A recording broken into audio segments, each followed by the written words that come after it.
and for a generational marker for me, for somebody like Ballard, and a few of you all in the audience, only a few, mind you.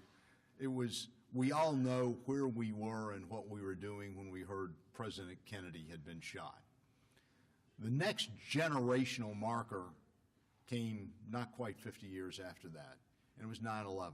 All of us know where we were and what we were doing when we first heard about 9/11. For our next speaker, this is more than just a generational marker. It's a life-changing event.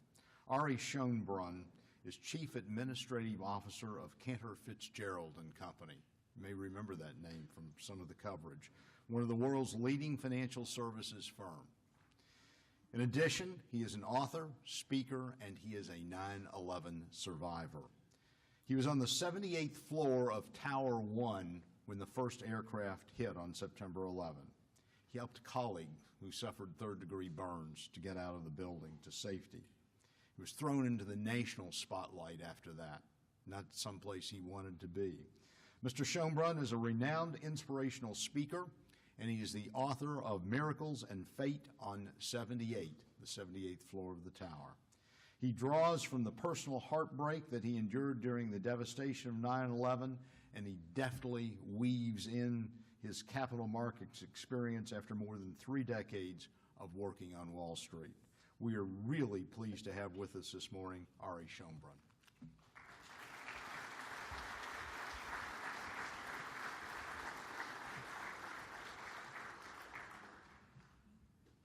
Pleasure to meet you, sir.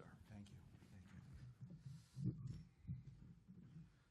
I tend to pace a little bit, so I'm not a big podium fan. I hope nobody's going to mind.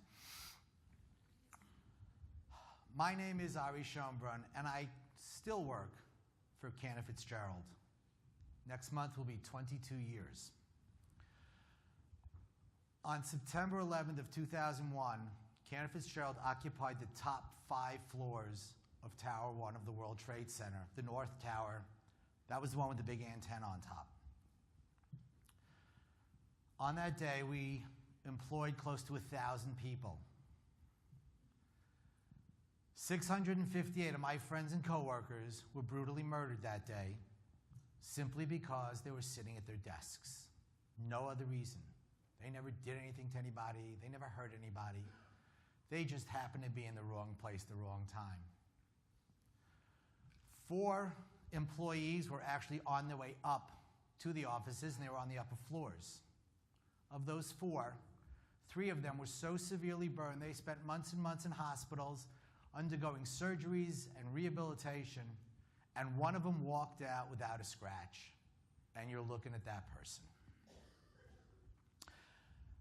9/11 was an absolutely magnificent fall day. There wasn't a cloud in the sky. It was a perfect, perfect day. It was 20 to 7 in the morning. I had my briefcase over my shoulder. I had my cup of coffee in my hands, and I yelled up to my wife, "Bye, hon, love you, see ya." I yelled to my kids, "Bye, kids, have a great day in school." And I started to walk out the door. When all of a sudden, my wife from the 2nd floor yells down to me. She says, "Did you do Baruch's book order?" Now, Baruch is my 3rd child out of 4, at the time out of 4, and he was 8 years old. And I learned something really important that day. Teachers have a wonderful way of torturing parents. It's called the Scholastic Book Order. Is anybody familiar with this? Oh, yeah. Well, my son was no different than any other 8-year-old in the sense that he wanted like every book and every game in the pamphlet. And my wife is a school principal. School had just opened. She was swamped. The Jewish holidays were all coming up, so she was busy cooking and getting prepared for that as well. And she said and my son was a little whiny, so she said to me, "I'm not doing this with him. I don't have the time. It's your job." Okay. So she yells down, "Did you do Baruch's book order?" I said, "No, I didn't." She goes, "You're not leaving the house until you do the book order." So I put my briefcase down, put my cup of coffee down, went into my kitchen, proceeded to negotiate with my 8-year-old for the next 20 minutes. I whittled him down to 2 books. I felt pretty good. Interestingly enough, the 2 books that he picked were from a series called Survivor. A shiver went down my spine when those books showed up like 2 or 3 weeks later. And I said, man, does God have a sense of humor or what? Well, I filled out the tear sheet, put it into his knapsack, put the check in. Oh, one thing.